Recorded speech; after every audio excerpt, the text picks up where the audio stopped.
Greetings, everyone. This is Eric Lundberg with the Courageous Truth Podcast. Today is May 30th, Sunday. Very excited to sit down and have a conversation with my good friend and conservative young voice, Anthony Grasley. I just want to make a disclaimer that I have had horrible allergies reacting to the cottonwood on my property. If you hear any coughing in the background, that's just me. I apologize and hope it does not distract from this very important conversation and vital content of this week's episode. Thank you for tuning in to the Courageous Truth Podcast. Here we go. Welcome, everyone, to the Courageous Truth Podcast. I am your host, Eric Lundberg. I am a proud pastor, a proud parent, a proud business owner, and a proud American. Here at the Courageous Truth Podcast, we strive to live courageously through the lens of Scripture and build courageous lives in a world that is driven by fear.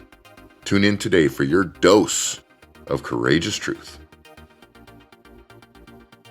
Welcome, everyone, to the Courageous Truth Podcast. Thank you for choosing to spend a little bit of time with me today. If you have not tuned in to our book review series, please check them out. I'm dropping them every Wednesday for the next 6 weeks. Last week, I reviewed Live Not by Lies by Rod Dreher, one of the most important books, I believe, out right now. And as always, subscribe, like, share this content with your friends and family as we continue to grow this platform and take a courageous stand for the truth. Today, I'm very excited to welcome my good friend Anthony Grasley to the show. Anthony, how you doing, buddy? Thank you so much. I'm doing great today, Eric, and I'm really excited to actually use this as a platform to sort of share ideas that are really important and that we need to hear now more than ever. I think these are ideas we should have heard about 50 years ago, but it's a little too late now. Yeah. So we got to kick it into high gear. So let's get started. Awesome. Thank you, Anthony. I've known Anthony for about 10 years, and I've been very impressed with how he has grown up in a secular culture and kept his conservative values. And I believe at the Courageous Truth Podcast, we need to make more and more room for young, up-and-coming leaders and young conservative voices to help shape the next generation's biblical worldview. So let me ask you a question, Anthony. As a young conservative, what pressure do you feel, or do you feel your generation is under to compromise your conservative Christian values? So to start with that, I think we have to start with what the world wants us to do. And I think what they want us to be fundamentally is leftist, narcissistic, popular, and nihilist. So with those four things, you're combating a really hard oppressive force where people will not, surrender these ideas like we shouldn't be surrendering our ideas with Christ. So with narcissism, notice that you can tell what every left-wing social media page looks like. The first thing they look for is BLM, ACAB, all of these different things. They look for your pronouns, they look for things about you, and they want to project everything and be it about themselves. Look at any leftist tweet. I can't believe this. It's immoral that this. I can't believe that. Notice the I and the narcissism when you talk to these people. Another thing is popularity. Obviously, the left is a pool of piranha plants. Where if you're not piranha plants, not Mario, piranha fish. Get that out of my head. Where if you're anything foreign, they will devour you, and they will even devour each other over the slightest sign of weakness, and it shows. And of course, obviously, nihilism, one of the original founding ideas of Marxism is to just destroy the idea of God, destroy the idea of family. And that's for any religion, that's for any family unit. The idea is to destroy that, to make government God. Quite literally, that's what Marx said. Yeah, I appreciate you have done a lot of study and you have really pressed into what culture is trying to push against you. But now kind of piggybacking on that, what role do you feel like faith plays in shaping, and especially against all the things that you just talked about, what role does your faith play in shaping your political and your worldview? So in my notes, I have a little equation. It's faith equals morality and morality equals opinions. And just like the leftist I was talking about earlier, our faith everything comes from our faith and what we believe. That's where we get our morals. The problem is they've made their faith to be government, to be tolerance, to be the continuation of their ideas. And if we have faith, if we have that kind of dogma that they do, and we derive our morals from that, derive your morals solely from God, not from thought, not from reason, you derive it from God, you will have the political opinions that we have here. Mm-hmm. It's the logical extent. That's a great perspective. Now, what would you say personally? Obviously, you've given this a lot of thought, and you have really taken a hard look at culture. And this isn't on the notes, but what has really helped turn the alarm on in you? You're just now 20 years old, I believe. What has really turned on the alarm in your heart and in your soul to really look out for these things and then build a strong case against them? Well, see, I got caught like a deer in headlights, right? I realized that I'm doing all of these things. Maybe I was still a conservative, but I was behaving mentally like a leftist. I was unironically nihilistic. And you go through this and you see, this is not a good way to live. I was unhappy. I was unfit. I was all these awful things. I was addicted to many different things, not anything substance-wise, just behavioral problems. Mm-hmm. And I had a sort of a wake-up call, and I realized I'm in the real world now, and the world is falling apart. And either we can start fixing it now, because we're not going to get it done in a day, but we either get it started now, and we finish it as soon as possible, or there's no chance. They've had decades and decades of just building on the social concepts, controlling language, controlling bureaucracy, all of this building up to here. And now this is their turning point. This is the climax. This is where they either win or we pull something out of our butts and we figure this out. What challenges, Anthony, do you believe that conservatives are facing right now as the secular humanism, like you're talking about, it's really infiltrating the entire culture, the entire landscape of social media, all these different influences? Conservative values are being pushed to the side. We're facing actual censorship, especially of godly conservative morals. What do you feel is our biggest challenge? Where do we need to be focusing our energy on pushing back? The energy at which to push back is you push back through God and through family. They've had decades. They've been playing the long game, and we need to start playing the long game. If you're young, start having kids. And start raising them right. You can't trust anyone else these days. Get them off social media. Get them as far away from porn as you humanly can. And I'll touch on that a little bit later. But what we need to do is we need to start playing the long game, and we need to start praying for a miracle now. Mm-hmm. Because these people are still souls. These are still God's children. And we need to start praying for them now. But more than that, we need to prepare for the event that maybe there isn't a miracle. Maybe this is part of the plan. And we need to start acting like this is part of the plan. Now, to all my listeners, I want you to understand something. You can tell that Anthony has really thought this through. He's really taken a hard look at culture. He's taken a hard look at politics and just, local and federal, and just how morality has really worked its way through all of these things. And we're seeing morality being switched. And that's what he's touching on. And I want to give all my listeners hope that there are many young men and women like Anthony that have developed this worldview. So let me ask you this, Anthony. When you look back at your life, you look back at your upbringing, what was it that helped you shape kind of the moral stances and political stances that you're taking right now? Obviously, starting off, I was raised in the church. Thank goodness I was raised in the church. I had wonderful parents growing up. But more importantly for shaping that, you realize when the world hits you, you start to realize this person is much stronger than me. You realize that the way I am right now, I've been living under this person's commands my entire life because I thought that's what I wanted. I was living in the perfect prison cell, essentially. And I think that's the turning point that can change anybody.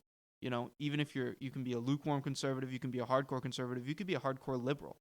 And as soon as you get that punch, you realize, oh man, this is a lot worse than I thought it was. The things I thought were great are awful. I'm starting to realize that now. And I think that can happen to anybody, and that's certainly what happened to me. Mm-hmm.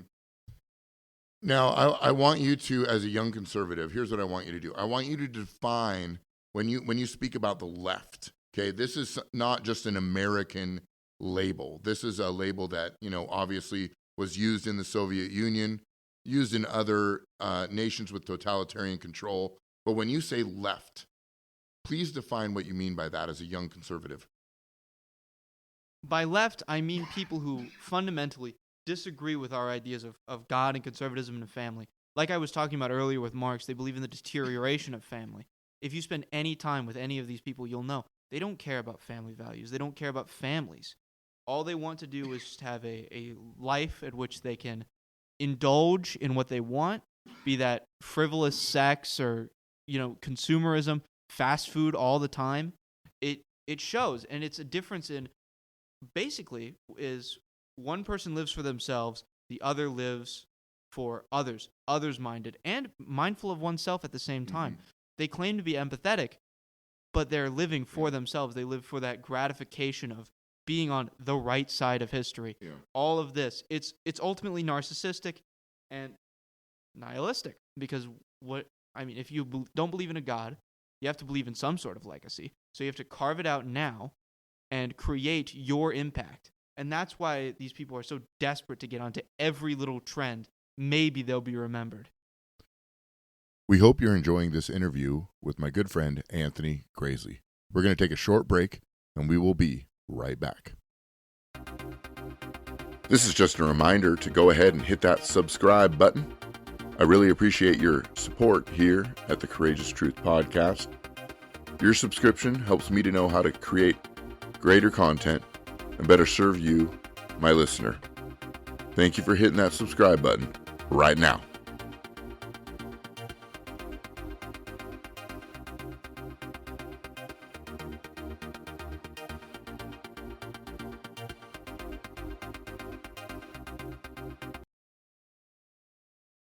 Let me ask you this too, as a up-and-coming leader, what role do you feel like the church has to play in all of this? I mean, when we were talking a little bit about the left, I mean, it's hypocrisy at its finest. It's glorified hypocrisy is what it is.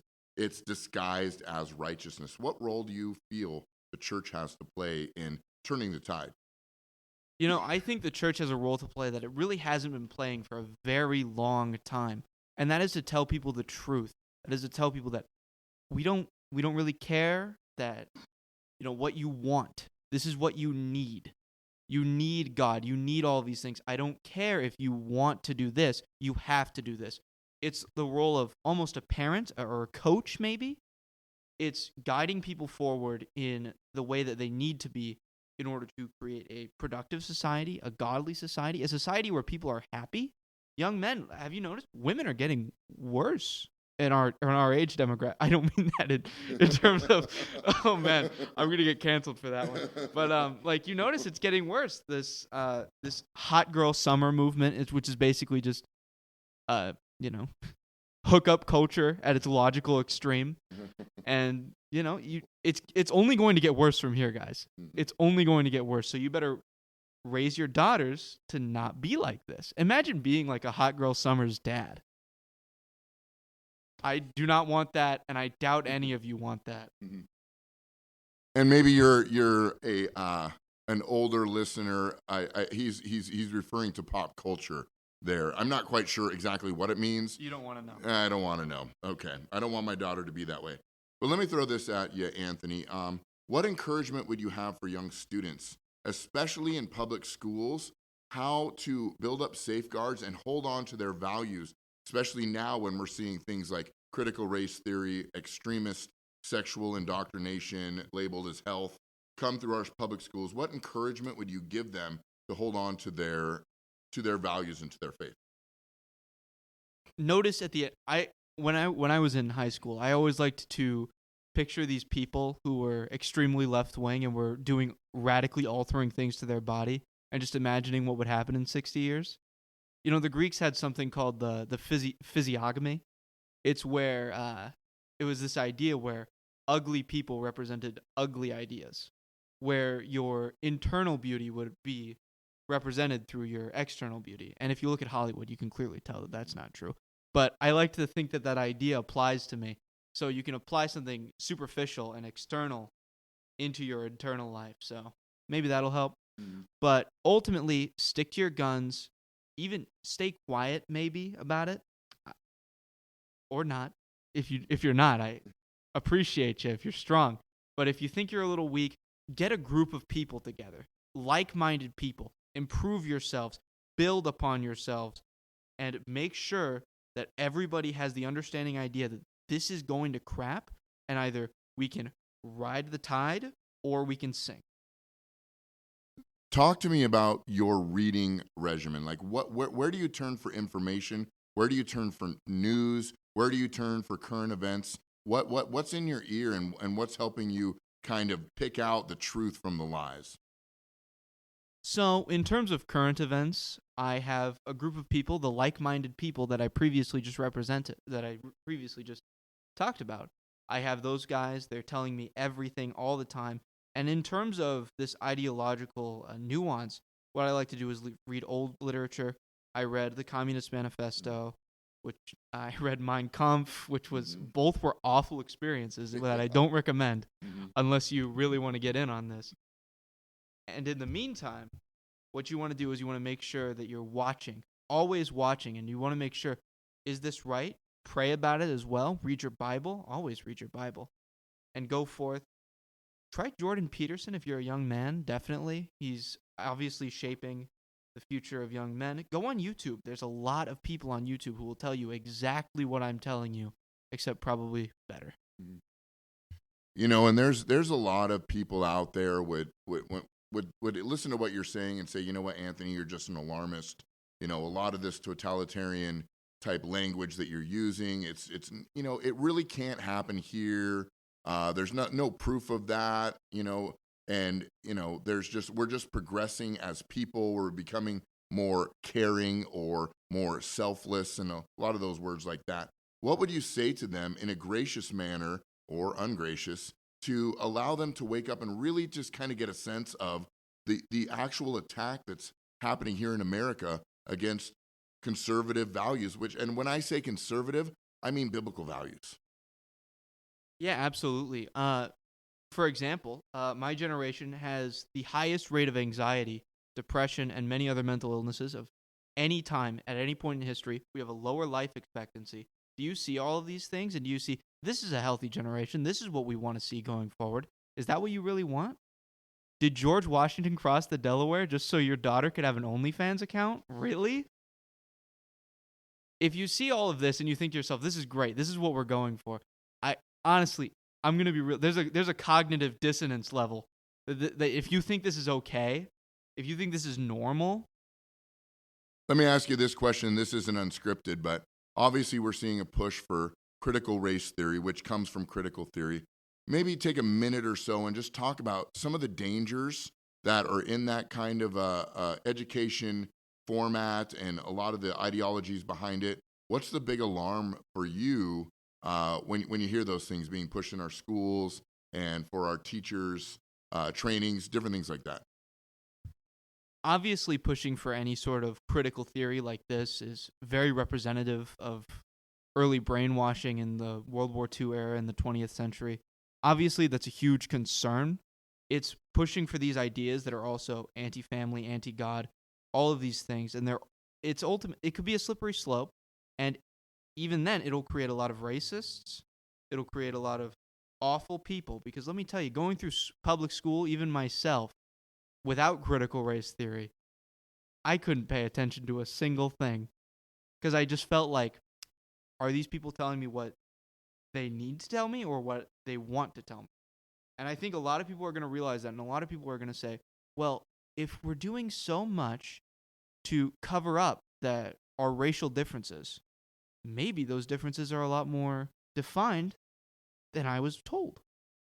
And what you're going to do is you're going to create racists, and even then, not to mention what is going to happen to minority communities, because they're going to see even more so. This is what happened in the past. This is what's happening to this day. Everything is founded on the idea of racism. There's no escape, and what that does is that creates the nihilism, the no escape concept, that nothing is meaningful because of the way I am. And that's going to create a sad, lonely, pathetic generation of people. Mm-hmm. You know, and I mean, that's totalitarian. They love to prey on those lonely types of people. And to all my listeners out there, I want you to understand something. I believe Anthony and his beautiful articulation of the culture is representative of a massive movement of young people that are carrying these values and have this type of insight, but they don't have a voice and they don't have a platform for that. So if you're out there and you're like me, maybe you're a pastor, a church leader, and you have a platform, as small or big as it is, find people like Anthony and like people like him with conservative values, because they have a insight into all this that we don't have because they're living it right now. So, Anthony, I want to ask you just two more questions. Number one is, we're coming up on a very big election here in 2022.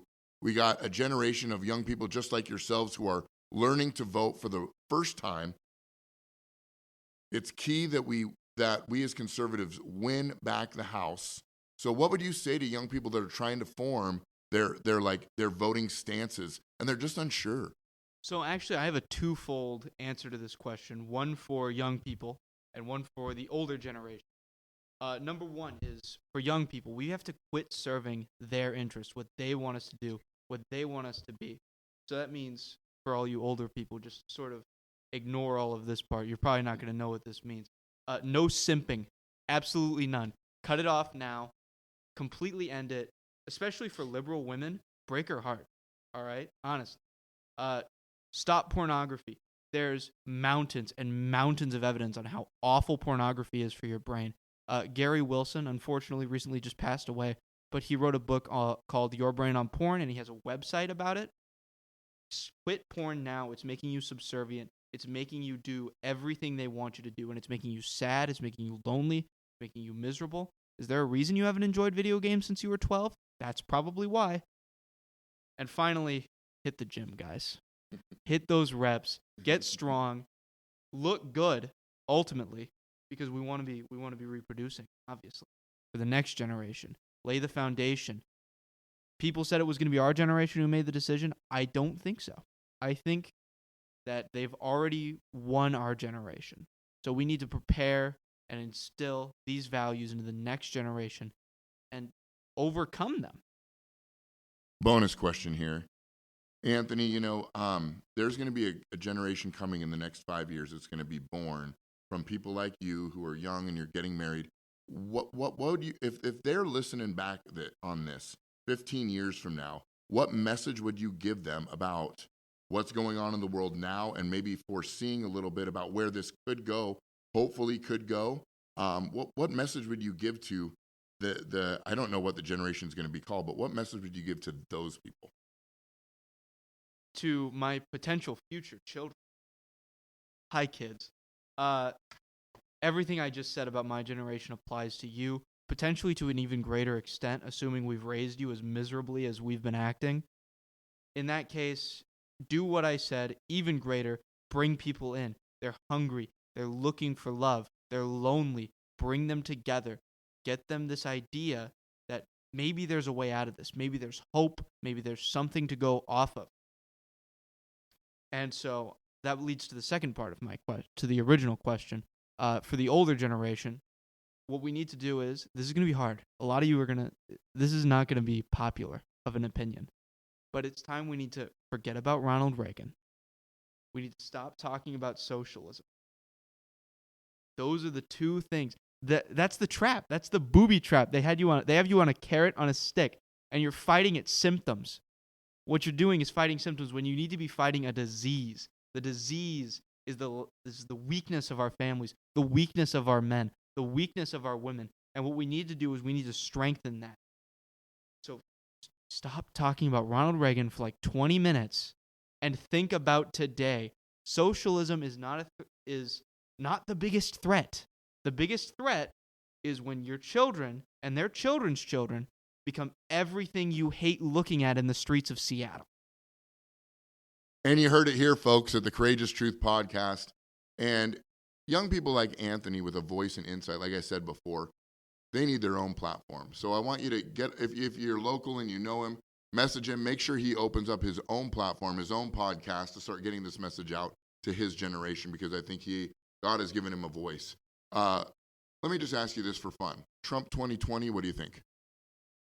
2020. 2024. Sorry. 2024. Okay. Or you could go into that too if you wanted. I don't think we really lost 2020, but we need to start acting like we did. Because if we don't act like we did, we're going to lose again. That's the ultimate problem. As for 2024, there's talks of it happening. And I think this podcast kind of showed where I'm going to vote. So do I even need to say it at this point? Anyways. Thank you for tuning into the Courageous Truth podcast. I'm inspired right now so much because I've known Anthony since he was about 10 years old, and he was just a little kid running around. But to see him grow up into someone with insight and fortitude and just really an attack-ready spirit to go after the culture and go after the world. And you can't do that without the Spirit of God. And I think I heard that resounding through everything he said today. So I'd love to have Anthony back sometime. I appreciate his time. Look him up on Facebook, Instagram. I'm sure you can find him actually. Anyway, but this has been a lot of fun, really, to have you here. We are using one microphone, so if you hear a little squeak or this or that, it's fine. And I've had horrible allergies, so if you hear me coughing up a lung in the background, that's just the allergies. But anyway, thank you for tuning into the Courageous Truth podcast. Make sure you like, subscribe, share this platform, and I will see you next week. Make sure you take a courageous stand for the truth. God bless you. Thank you for tuning in to the Courageous Truth podcast. We live in a world that is in desperate need of courage and in desperate need of truth. My hope and prayer is that this podcast will equip and inspire you to live courageously for your families, for your communities, for your God, and for your country. Be courageous in your stance for truth in a world that has completely abandoned it. See you next time right here at the Courageous Truth podcast. Go ahead and hit that subscribe button right now. Remember, I am your host, Eric Lundberg. Truth requires courage.